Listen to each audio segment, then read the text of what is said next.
le journal d'information du CSE, de votre syndicat Sud, pour être informé de ce qui se passe chez Alstom Crépin. À la une de cette édition, la situation en chiffres de l'inflation, l'ouverture des NAO 2023, et les revendications de votre syndicat Sud. Sud souhaite des négociations loyales et sincères. Pas des négociations décidées et courues d'avance. Ces négociations doivent répondre à nos difficultés en termes de pouvoir d'achat. Les attentes sont immenses pour cette année 2023, qui verra la fin de l'aide du gouvernement sur les carburants.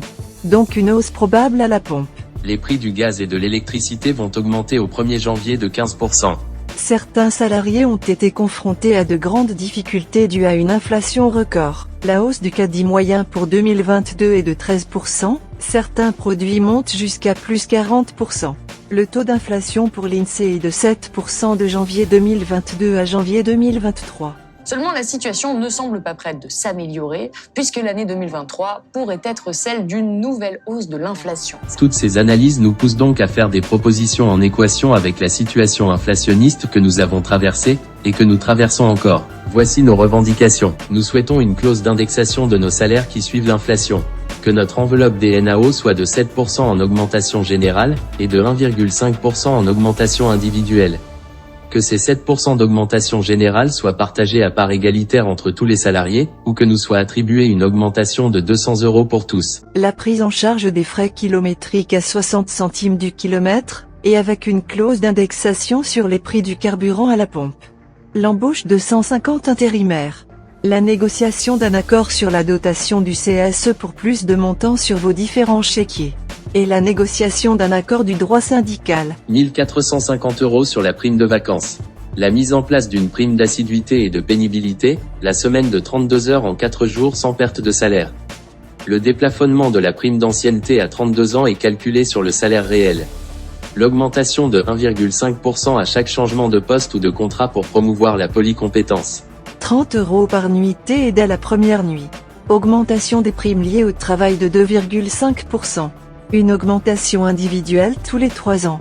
5 jours d'absence pour enfants malades jusqu'à 18 ans, et aucune limite d'âge pour les enfants handicapés toujours à charge ou hospitalisés.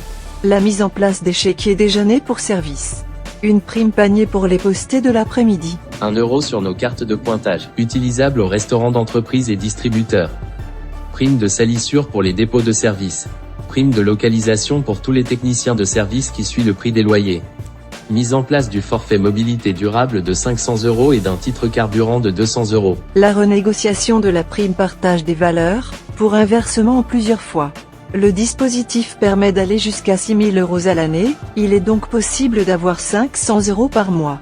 La renégociation de l'accord SD, pour avoir les mêmes RTT employeurs que nous. 2 jours de congé par an aux familles monoparentales. Pax ou mariage ou décès, la prise en charge d'une journée supplémentaire si déplacement aller, retour de plus de 200 km. Rentrée des classes une demi-journée pour les enfants rentrant de la maternelle jusqu'à la 6e. Une journée de congé dans le cadre d'un déménagement. La mise en place des transports bus d'entreprise ou des navettes pour les salariés en poste matin, après-midi, nuit et SD. Chez Alstom SA, les négociations ont commencé avec la proposition suivante. 4% et un talon de 80 €, chez les cadres 2% de AG et 2% de AI, ce qui n'est pas acceptable au vu de l'inflation et des efforts fournis par les salariés. Il va falloir nous battre pour vivre convenablement de nos salaires. Nous vous remercions d'avoir suivi ce journal d'information et nous vous donnons rendez-vous pour une prochaine édition d'information. Votre syndicat Sud.